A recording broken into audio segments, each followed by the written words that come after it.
Nós vamos conversar com o Marcelo Dayer, que é médico infectologista e integrante da Sociedade Brasileira de Infectologia. Doutor, um prazer recebê-lo aqui. Uma ótima noite.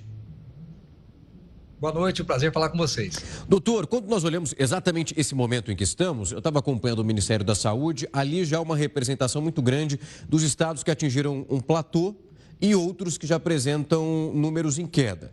Quando nós olhamos, inclusive, para a sazonalidade, o nosso tempo em relação às chuvas, é possível esperar que a partir de agora, a partir desse momento, nós tenhamos uma inversão e esses pontos que estão no platô comecem a cair? Ou realmente, na verdade, é monitorando semana por semana para saber se essa vai ser ação contínua? Provavelmente agora, a partir de maio, a gente vai ver uma queda da doença. É natural isso, porque a gente entra no período de seca. Mas a gente tem que monitorar com muito cuidado, porque como nós estamos tendo muitos casos, pode ser que a gente continue tendo. Nós vamos diminuir o número de casos, é claro, agora em maio até outubro, novembro, mas os casos continuarão acontecendo. Isso a gente não tem dúvida que isso vai acontecer. Esse ano é recorde, realmente é recorde não só de número de casos, mas recorde de óbitos também, né? Então, a gente tem que ter muita atenção, muito cuidado em relação ao que vai acontecer e o que vai continuar acontecendo quando a temporada de chuva voltar a acontecer em novembro do ano que vem. Desse ano, aliás, né? No final do ano. Senhora, para essa expectativa, principalmente em relação à vacinação, porque nós sabemos a potência e a importância que isso tem, principalmente num país como o nosso, onde nós temos um histórico de acompanhamento de casos de dengue, infelizmente numa crescente como nós estamos acompanhando nesse exato momento. A expectativa, o senhor que acompanha isso de perto, é que essa vacina consiga mudar o panorama já para aquilo que nós vamos acompanhar em 2025, porque essa vacinação, de acordo com como disse a própria ministra, não é para esse momento atual, é para colher os frutos na campanha seguinte. Provavelmente não teremos impacto ainda, porque o número de pessoas vacinadas é muito pequeno, né? Muito baixo, é um segmento pequeno da população. Nós teremos um impacto maior quando a vacina do Butantan estiver disponível e a ampliação da faixa etária acontecer. Aí sim nós observaremos uma redução mais expressiva de casos. Nesse primeiro momento, com a vacina da Takeda sendo disponibilizada, não para todos os municípios, e só para uma faixa etária muito restrita, e ainda assim com uma cobertura vacinal muito baixa, nós não observaremos muita redução de casos a partir do ano que vem. Isso acontecerá somente com a introdução da vacina do Butantan, provavelmente, e aí sim, em vacinação de larga escala para toda a população, nós teremos com certeza uma redução mais significativa de casos. Doutor, se nós continuamos exatamente nessa toada, nós já explicamos aqui que conforme as pessoas elas acabam pegando o dengue pela segunda, pela terceira vez, há uma complicação nesses casos. Essas mortes que nós apresentamos aqui nesse momento é justamente uma resposta. Obviamente, como temos mais pessoas sendo infectadas, temos mais pessoas também sendo reinfectadas. Se esse processo continua, o número de mortes, ele segue essa mesma toada? Provavelmente, a gente precisa lembrar que quando você tem a doença por um subtipo do vírus, né? Então nós temos dengue, o que está predominando no Brasil hoje é dengue 1 e 2. Apesar de estar introduzindo dengue 3 e alguns locais dengue 4, mas ainda o que predomina é dengue 1 e 2.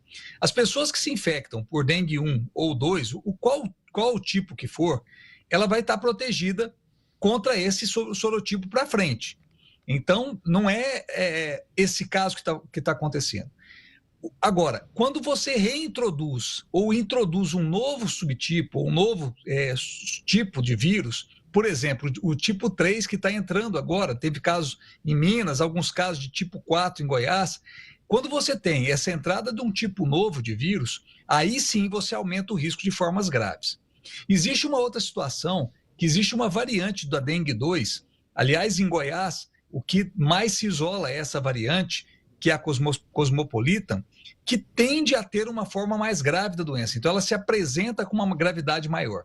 Isso também precisa ser monitorado. Por isso, a importância do diagnóstico, da análise de qual tipo de vírus que está circulando e qual subtipo do vírus. Então, a análise genética do vírus é muito importante para que a gente, de maneira, do ponto de vista epidemiológico, conheça qual o vírus que está circulando, qual o subtipo, e aí sim a gente tentar traçar estratégias. Lembrando que a vacina protege independente do subtipo, ela protege contra os 4 vírus da dengue. Mas, volta a falar, a vacina do Butantan é que é a mais promissora. É uma dose só, e aí você consegue ampliar muito a faixa etária de pessoas a serem vacinadas. Doutor, como infelizmente temos esse número alto em relação às pessoas que foram contaminadas, é muito comum você olhar para o lado e ter algum conhecido. E um cenário que é relatado com muita frequência por eles é que depois de alguns dias, onde apresentaram já os primeiros sintomas, apresentam uma certa melhora, depois vem uma piora muito brusca e quando voltam para realizar os exames, eles demonstram exatamente uma reação do corpo. Quando a gente olha para a hidratação, num ponto exatamente no meio ali dos dias em relação aos sintomas, esse é um fator que pode piorar a situação desse paciente, uma desidratação causada pela dengue? O monitoramento com os exames de laboratório é muito importante por isso. A dengue se caracteriza por duas fases da doença. Tem uma primeira fase, que é a fase febril, onde a pessoa tem muita dor no corpo, muita dor de cabeça, e uma segunda fase, que acontece depois do quarto, quinto dia, que melhoram os sintomas, o sintoma de febre, diminui a dor de cabeça, diminui a dor no corpo, mas começa a ter tanto as manchas do corpo quanto uma queda de plaqueta. Nesse momento é quando a gente tem uma tendência de maior gravidade, então a gente precisa ter muita atenção nesse momento. A hidratação ela é importante durante os 8 primeiros dias da doença.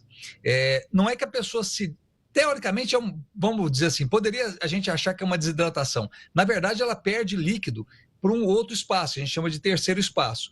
O líquido o sangue, ele hemoconcentra, então ele perde líquido para o terceiro espaço e há uma hemoconcentração. Isso é um sinal de gravidade, a gente tem que estar atento a isso. Em alguns casos precisa de fazer internação.